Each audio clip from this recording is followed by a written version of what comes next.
I'm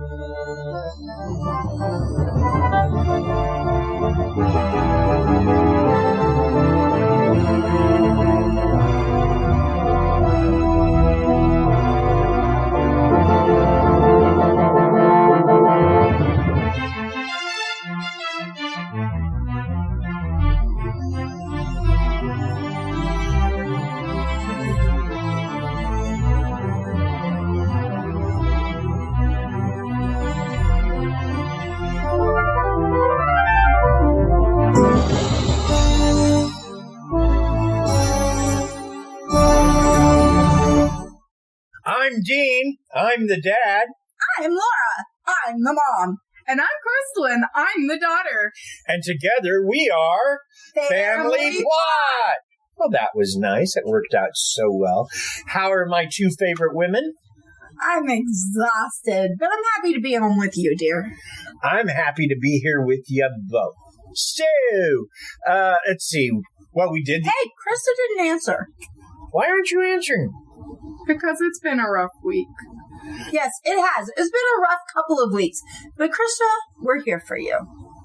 Yeah, we are. So are our listeners. Our listeners like Krysta. So when we ask you how you're doing, it's okay to say, Mom and Dad, I'm having a rough week. And we're going to support you in that. I'm happy. You're happy? That's good. I got an 8 out of 10 on my test, even though oh 40 questions. My gosh. Okay. All right. So the test has 40 questions. Yeah. 40 and you got an 8 out of 10. Yeah. 0. I don't have the math to process that. That's what I was just saying before we started recording. Oh. Okay. So I get that I am old, okay? I get that. And I get that math and the size of the solar system have changed since I was in school. However, I do not understand how you can get an 8 out of 10 on a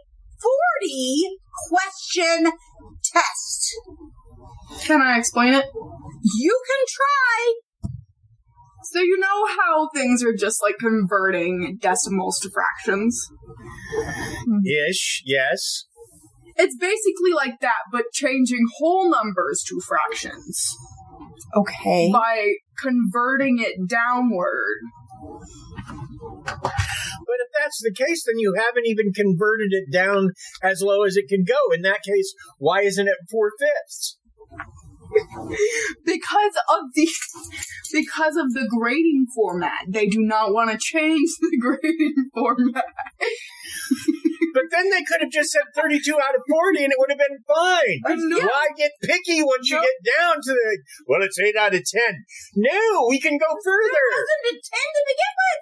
It's so confusing. You want to know something that's going to blow your mind even more? Yes. That you're going to hate? What? Last time I did a test, it was 30 questions. It said 30 out of 30 when I finished it. There you go. But this question, no, it was an 8 out of 10. This test, it was an 8 out of 10. Because there was only 4. Like I said, it's the fraction. I mean, I know I don't math. I've said it on this show. I have said it on this show multiple times. This mom does not math. But 8 out of 10 from 40 does not compute. And Dad can't even. He just he keeps opening his. There's open mouth. There's hand gestures, which you cannot see because we do not video record. However, maybe if we could start getting some Patreon supporters or buy me a coffee donations, maybe we could video record. But poor Dad is just completely lost, at a loss. This man, who was a comedian for years, is at a loss of words from your school district and the absolutely inane way that they choose to grade your tests. But I digress. converting the amount of answers. So why don't they go all the way and convert it down to 4/5? Because that's not their normal format. I've been trying to say that the whole Make time. you do 4 separate tests. That each one has 10. Then 8 of 10 makes sense. Or just 80%. I got an 80%. I'd live with that. 30 out of 40. It's an 8 out of 10. That's not a thing. Okay. Not a thing. All right. Okay. Let's continue before. Okay, and moving on. We're insane. Thanks for listening, for starters. Yeah. Anyone who's still listening, we really appreciate you. Sorry if this blew your mind. So, if you want to support the podcast, a couple ways you can do that. There's Patreon, which is broken up into 3 groups: Team Bunny, Team Podcast, Team Electric Bill. It doesn't really matter. Don't worry, because it is still 3 groups. It's not 3 out of 5 groups, because that wouldn't make any sense. Yes. Oh, come on! So You're still on that? she's going to be on that for a while. It makes no sense. For a minute. You have blown her mind here because it makes no sense. It does make sense. No, 80%, that makes sense. 8 out of 10, no sense. Okay. It does make sense. We've got to move on from this, though. We're not going to get to the Rivercene Mansion, which is what we're talking about tonight. So keep going. Also, I was talking about Patreon. Yes. And how it's a monthly donation, 1, 3, 5, or 10, I believe, are the levels. And it's whatever you can do. It's a monthly thing. Comes out at the beginning of every month. So even if you signed up, it wouldn't come out till the 1st of May. So there you go. There you go. But yeah, it's a monthly thing. If you can't afford to do a monthly thing, that's okay. You can do buy me a coffee. Any whole dollar amount would do. Anything from $1 on up to, if you wanted to get crazy, 100,000, I guess. But I don't expect it. I'm sure there's not a lot of coffee. A millionaire. That's not coffee for us. No. I'm sure there's not a millionaire who's listening to our show going, by God, I want to support them. But if there is, we're ready for you. We are absolutely happy. Let us know what you'd like us to talk about. We are okay with being a little bit of a sellout. No, just kidding. I'm mostly playing. If you enjoy the show, what you can do is share it on social media. If you don't enjoy the show, keep it to yourself. Oh, God, you guys know when to come in and everything. It's almost like we're professionals at this. Okay, let's not get crazy now. Just because you're teaching a couple classes. And so tonight, we head back to 1869 when one of the greatest Boonslick riverboat pilots of his age establishes a small fleet of riverboats and builds a mansion. A mansion that over the years has attracted the spirits of those who made the place their home in this local weirdness edition of the Family Plot Podcast. All right, well, while we try to see if we can untangle our tongues, of course, I think it's probably time to actually check in with Krysta and her corner and her new sting.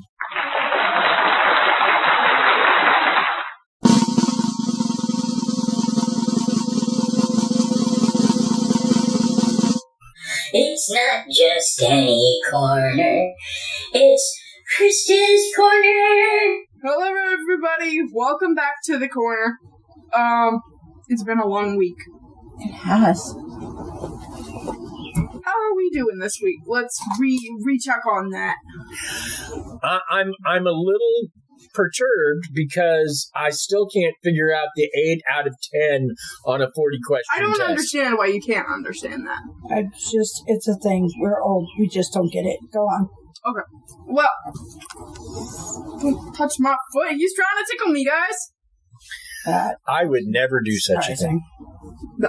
That's not surprising. I would never do such a thing. You have very differing answers here. Would you like to explain that? Not really. One came from me and one came from him. That's the explanation. Now, it's Krysta's Corner. Do your thing. Oh my gosh. Well, I have something exciting to talk about today. Sorry. What? The fact that you got 8 out of 10 on a 40-question test? Okay. No! I thought we were dropping that. We were dropping that. Mom is holding something very sparkly in her hand right now. I am. I made this. That reminds me. We're talking about sparkly things today. We are talking about sparkly things today. Do you know who makes sparkly things? Does Mom make sparkly things? I do sometimes, and I'm currently working on getting my very first Etsy shop up, and hopefully within the next few weeks, we'll be able to talk about some of the things that we have in my Mama Laura's Etsy shop. That's cool. So, Sounds what kind of sparkly things do you like? Well, there are multiple things that I really like crystals. Mm-hmm. Because crystals are really pretty. Yes. I think as long as they're not sequins, because sequins feel weird. Okay. They're really, stuff can be like really pretty. Mm-hmm. Like, you know when you're in the sunlight? Uh-huh. You know when your hair like sparkles? Uh-huh. I think that's really pretty. I think so too. Especially when you have like different colors of hair. Oh yes. I love rainbow hair. I have red hair and it's super cool looking in the sunlight. Actually, your hair is not really red anymore. Your hair is more of a hot pink, and that's also starting to fade. So at some point, hopefully, we can come up with the money to re-dye it, because I really enjoy your brightly colored hair. You enjoy my red hair? And we should get a double batch. I like the pink. I didn't really like the red. But sorry, Dad, go ahead. I was going to say we should get a double batch because they're going to open the pool soon. And if you spend much time in the water, it will bleach out your color. So we should have... Well, this summer I will swim in the pool a lot so I can get most of it out. So my point is we should get one to do over the summer and then one to make it bright again at the beginning of next year's school year. Why don't I just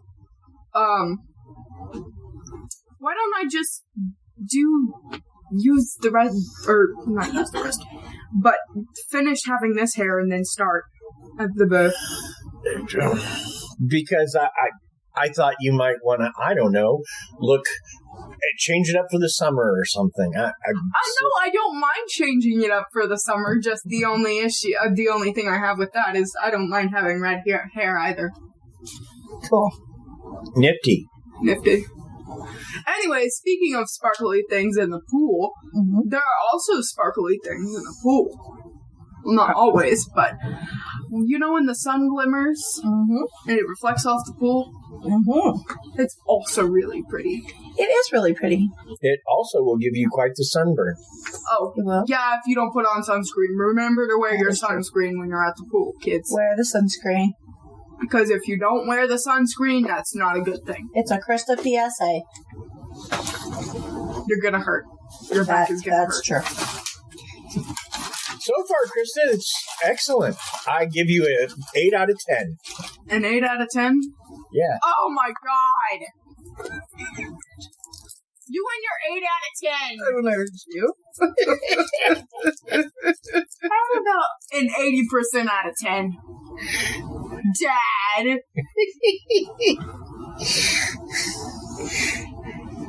So what else is going on in your corner today?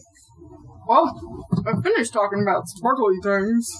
Well, that's all the sparkly things that you had to talk about. I have a pretty sparkly thing right here.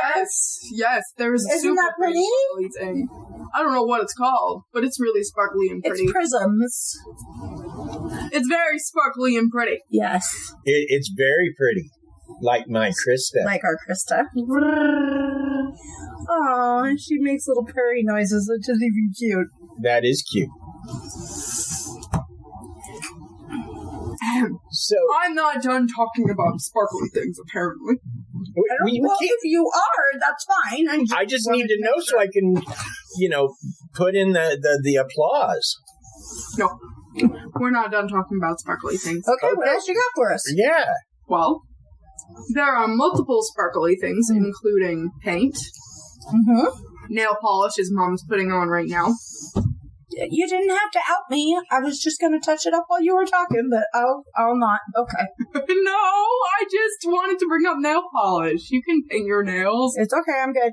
I don't think anyone would be mad at you if you painted. They might. They might? They might. Oh.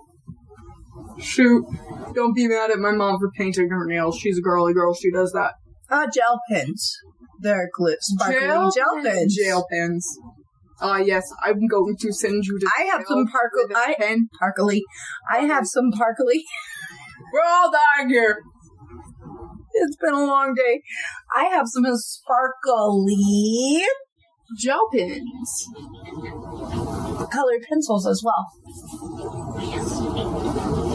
I certainly like sparkly things.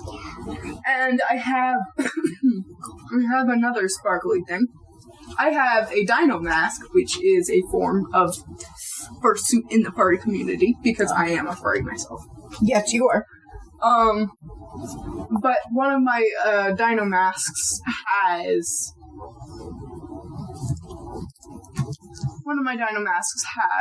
glittery paint on there. There's glittery paint and shiny paint.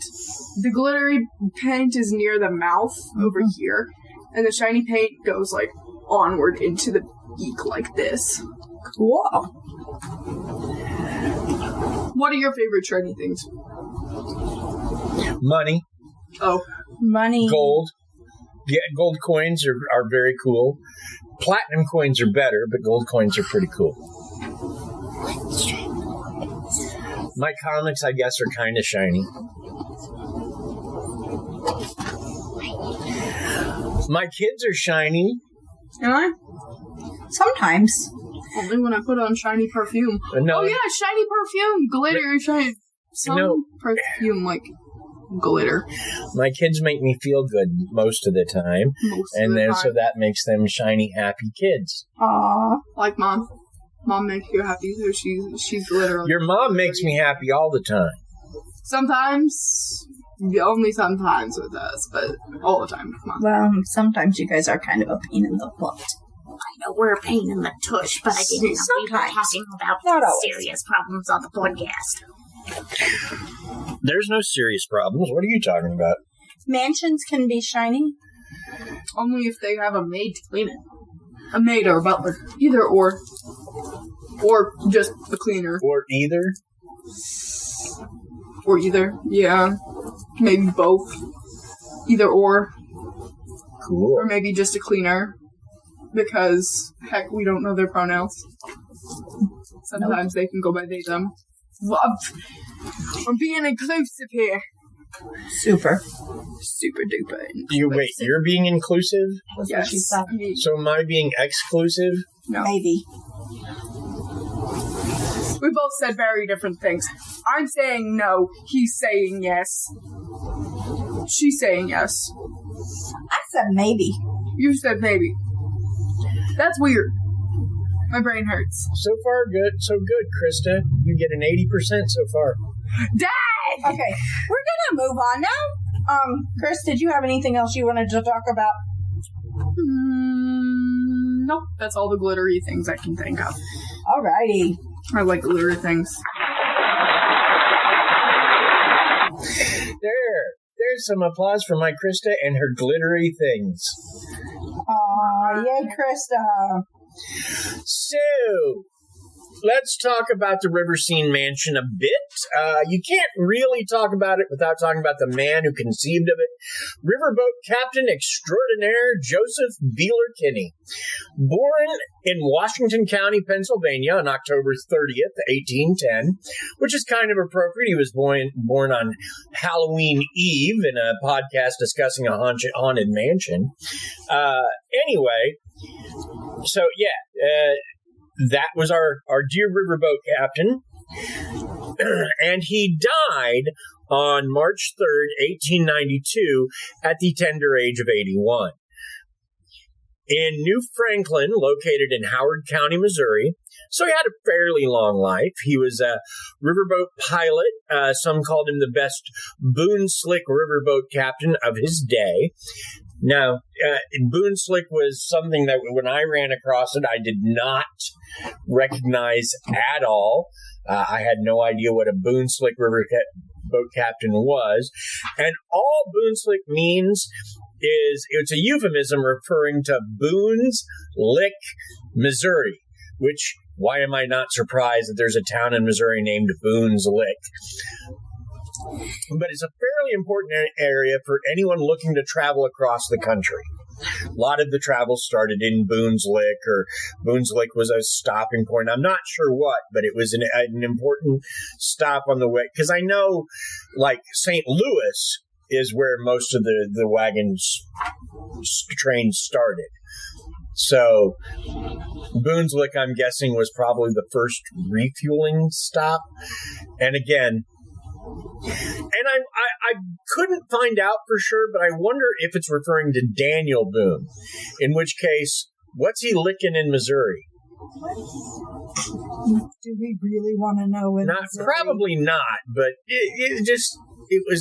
anyway. So Boonslick was just a euphemism, meaning that you were from that area. Now, he was married to Matilda Clark Kinney for at least 40 years. They had 12 children between them, 8 girls and 4 boys. And in fact, many of his riverboats were named after his daughters. He owned multiple steamships and made himself quite the fortune. So in 1869, he built the Rivercene Mansion, a historic home for himself and his family. He passed away suddenly in 1892 after a horse ride across his property. Mind you, like, it wasn't like the horse rode across the property and then he was like, oh, a horse, I'm dead. No, he was riding the horse across his property. And then he got off the horse, started walking to his house, and collapsed on his porch. I see. Heart attack, I'm guessing? Stroke, I think, but I Heart attack, stroke, either way. Back in then, 1892, who knew for sure? Back then, they just called it exhaustion. And now, before we get too deep into this, let's take a moment for a word from our sponsors.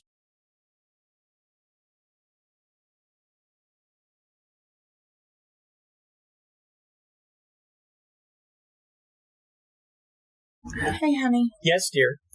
I feel sponsored. Yay! Awesome. Okay, so... Hey, Dad. What? I also feel sponsored. I'm sorry. Yay! No, that's okay. That's all right. I'm glad that you jumped in because I always want you to feel totally comfortable to talk to us, whatever. All right. You good? You okay? You all right? You sound sarcastic. No, I'm really, honestly, I want to make sure you're okay. All right, good.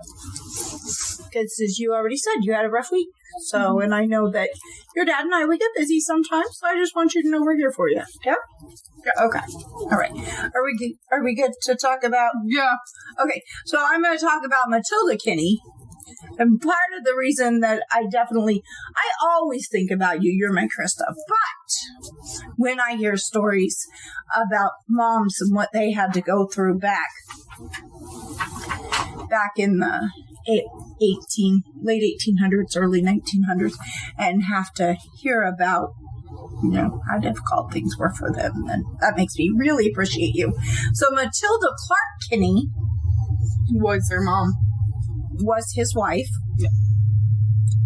She lost 6 of her children to diphtheria before they reached the age of 7. And can I just say, I don't have any clue what diphtheria is. I was going to look it up and start. I thought it said diarrhea from over here. I mean, you can die from pooping. Like, I know it's very bad. Diphtheria is the D in the DPT shot that we get, the diphtheria, tetanus, and pertussis. Right. I just don't know what it is exactly. All I can think of is... So, okay. Diphtheria is a serious infection of the nose and throat that's easily preventable by a vaccine. A shit. Oh, shit. A thick sheet of gray matter covers the back of the throat, making breathing hard. At this point, because of the DPT vaccine that children are given multiple times throughout childhood, it is very rare. Fewer than 20,000 U.S. cases appear per year. And even if someone does contract a case, it is treatable by medical professionals, spreads in various ways. Short term, it does resolve within days to weeks, but if you do contract it, it needs emergency care. It looks like it's airborne, so I guess that would make sense. That young children, if young children got it, it would most likely be very detrimental. I have a problem with words with dip in them like that. Like there's a mode of language called a diphthong. It's just a sound you make in certain words, and that amuses the heck out of me. How about the end of the word? Picture of a little one with it. Look at how swollen her face my, is. That's not good. So basically, she had 6 kids ballooned from the neck up. Pretty much. Kind of feel bad for her now, especially seeing as I know how she lost one of her older kids. Yeah. And then on top of that, her son Noble, who did live to adulthood, died at 26 when he fell over the handrail to land on the hard walnut stairs and snapped his neck.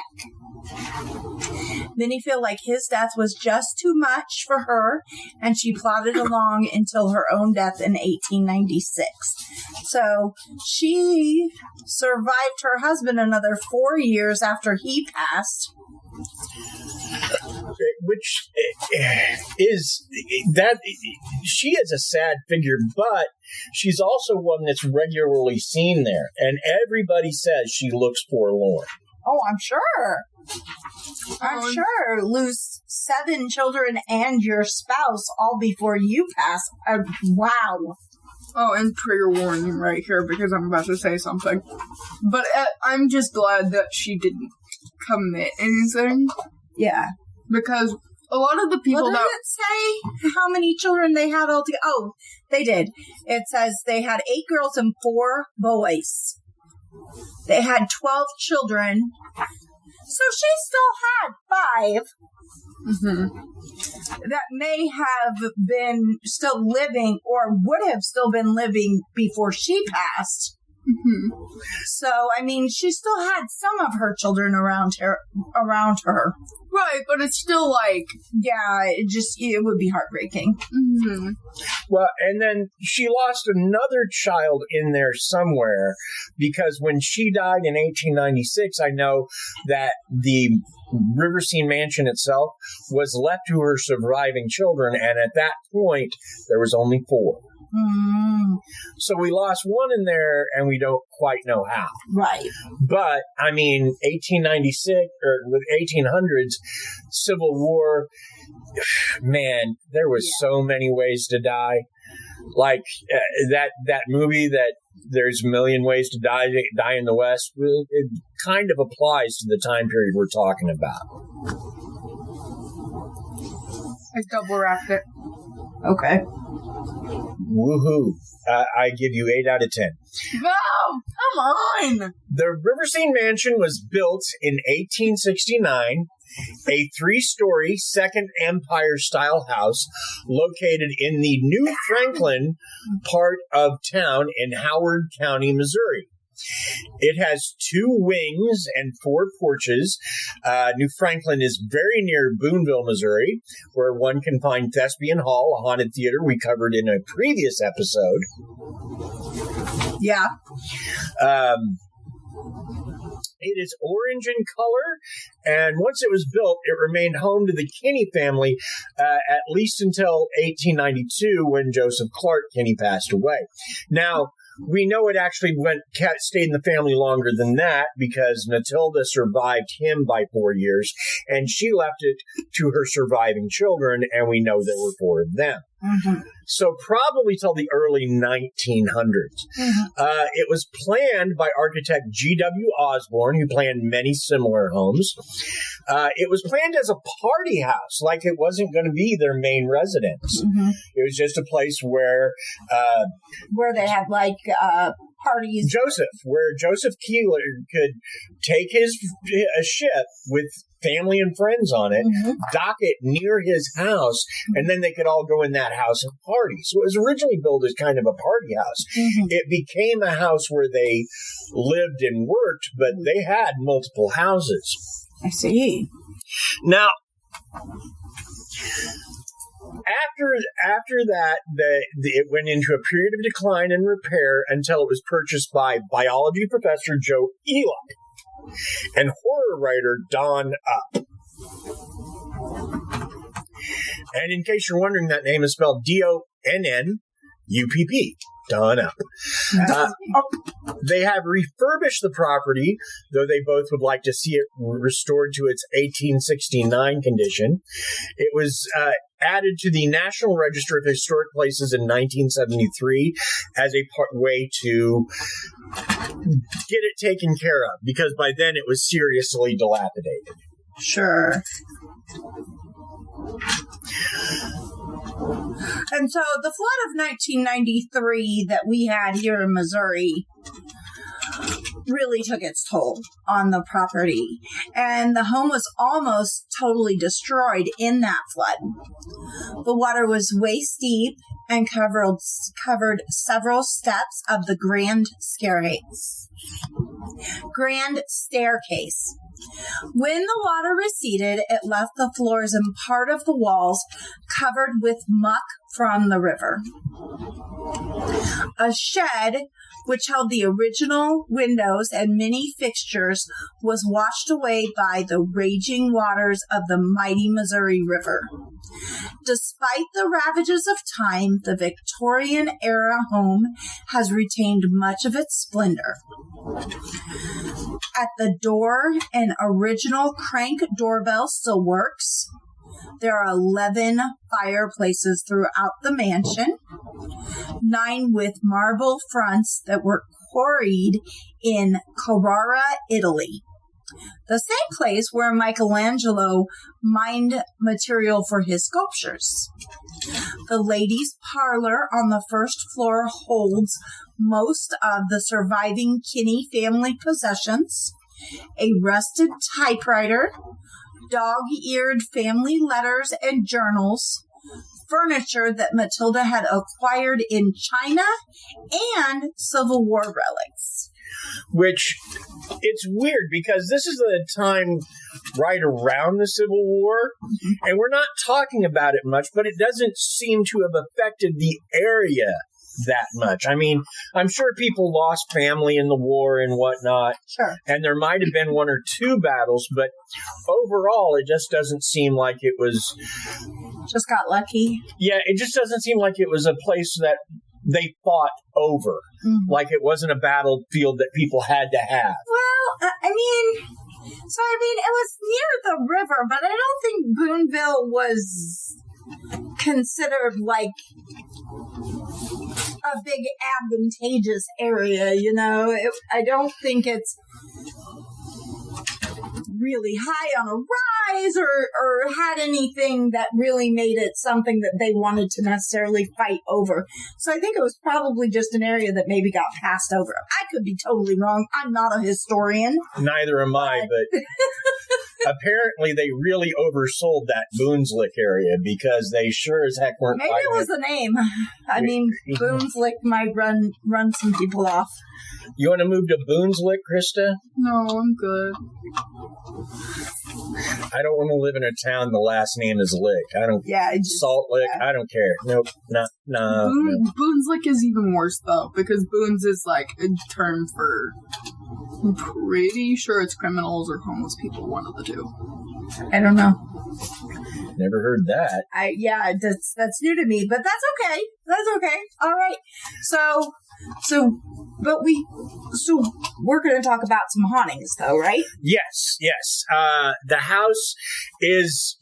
I wrote afflicted by multiple hauntings, but really it's probably fair to say that it happens to have multiple hauntings. Yeah, I mean, because none of the ghosts seem particularly bad? Yeah, they don't seem dangerous or upset or whatever. Many see the ghost of Joseph Kinney, the family patriarch, riding across the grounds on his horse, much as he did the last day of his life. Oh, yeah? In fact, one story about that has because it was a bed and breakfast for a time.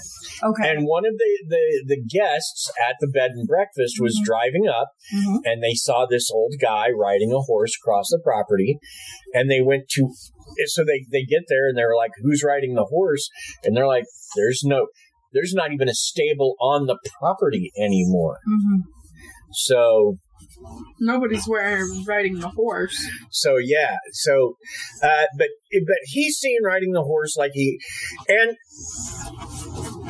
he's also been seen on one of the upstairs common areas as if he's greeting people for a party.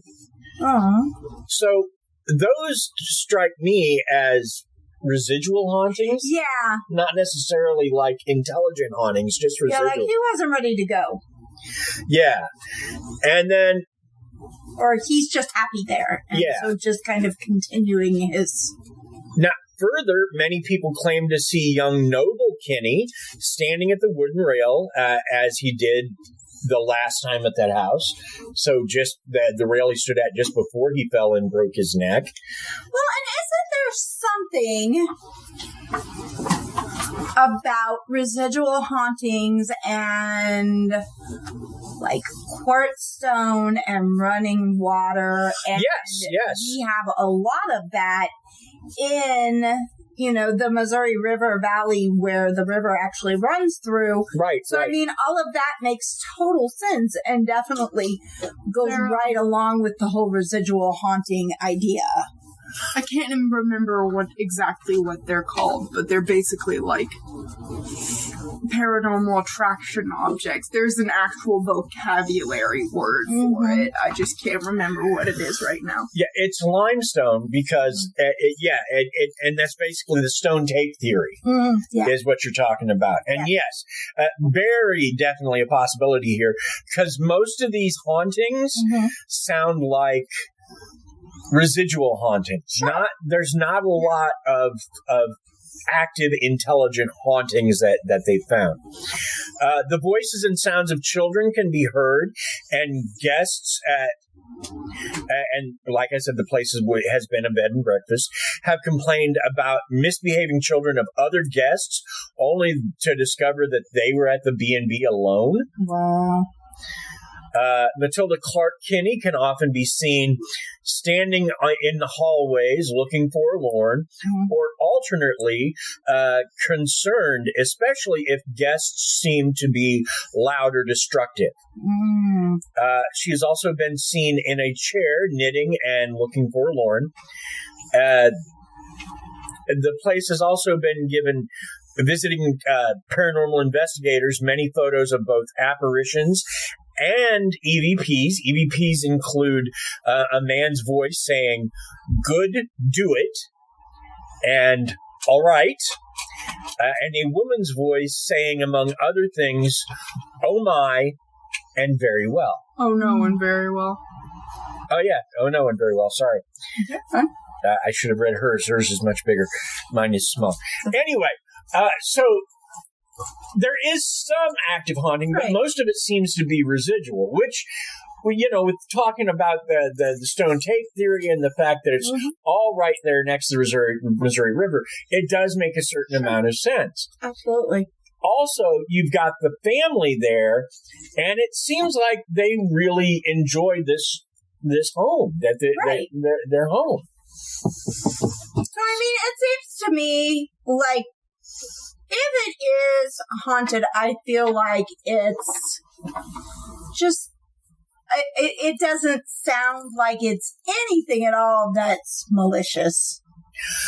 Yeah. It's just the family is still there on this property, and the hardships that they faced in that time period have just kind of, for whatever it has left a mark in that physical area. Yeah, the closest it comes to sounding, I don't know, malicious is like if you're there and acting up, chances are you're going to see Matilda giving you the evil eye, but that's about it. Like, behave. Yeah, that's like, you're in my house, you behave. Yeah. She's like your mother from another paranormal dimension. Yeah, well, it's more like, you're going to stay at my house, I'm okay with that, you behave.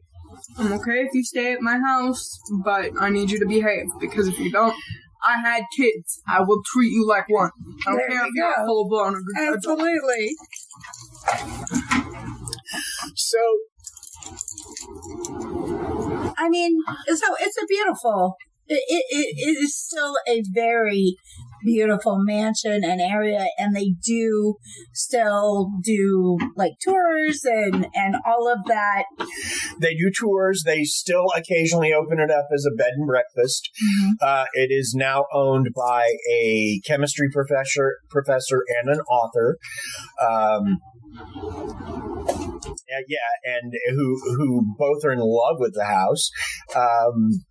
And again, lots of paranormal investigations have gone on there, and so the place is almost certainly haunted, but it just seems sort of, as far as hauntings go, it's mundane. I mean, they're just not, they're not shadow people. There's not like, but the house just doesn't have that kind of dark history. The darkest history it has is the loss of those kids. Yes. And that really was just a sad fact of life in the 1800s.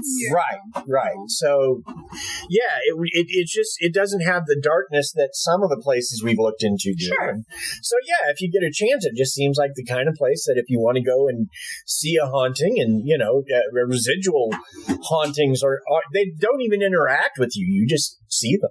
Right. That would be the place to go. Sure. So, Krysta, any special thoughts about the Rivercene Mansion? I'm really glad that we have vaccines and that you didn't get diphtheria. I'm really glad that my face didn't blow up like a balloon, because Lord knows I already look like one. No, JK, I'm joking. Oh, goodness. I'm joking.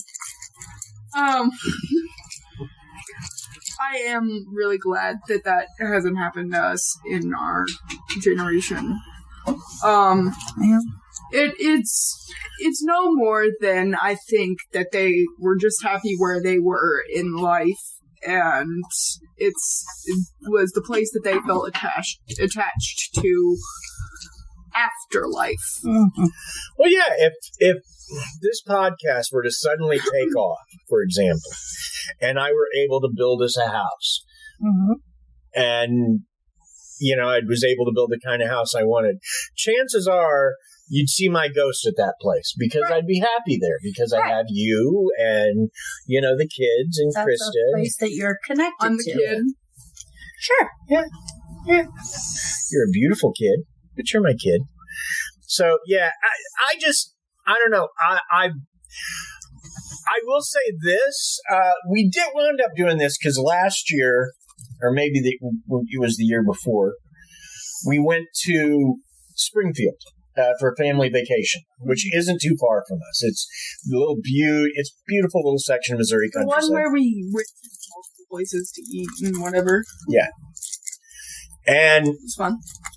Laura was grabbing things to do because we were looking for stuff to do. And one of the things she grabbed was the Rivercene Mansion, which isn't too far away from there. Boonsville's not very far from Springfield. Boonsville isn't, or Boonsville is a little more than halfway between here and St. Louis. Which isn't too awful. No, about a 2-hour drive-ish. So, but any other thoughts before we... Not really. I'm glad that they're happy in their afterlife. And you, honey, any thoughts? I mean, I think I've hit on everything, but I'm glad we haven't lost any of our little babies either. yeah, I couldn't. So, well, that's our show. It's our show. Thank you for listening. Thanks to Bill Barrett for our theme music. And if you need music for a project or just know someone to spin some tunes at a wedding or a reception, Bill's your guy. You can reach him at Bill Barrett, and that license name is spelled BEHRENDT at sbcglobal.net. Also, thanks to Paige Elmore of Reverie True Crime. If you are looking for a good true crime podcast, Paige has one of the better ones. Also, she did help do our logo art with Krysta. Thank you, Krysta. Thanks to Paige. And thanks to Aaron Gnurk of the Big Dumb Fun Show, who continues to help promote us locally.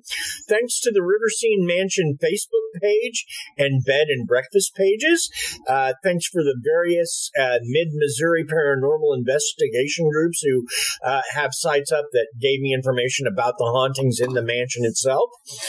Check out the books of Don Devereaux. That's apparently Don Upp's author's name. Yeah. He goes by Don Devereaux, who has recreated the Rivercene Mansion as the Ridgecliff Manor for his novel about the murderess of Ridgecliff Manor. Nice. And join us next week as we look into, and this was another idea of yours, the Romani people, those that were once called gypsies by the outsiders, but we don't call them that anymore. No.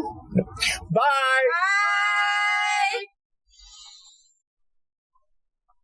Bye!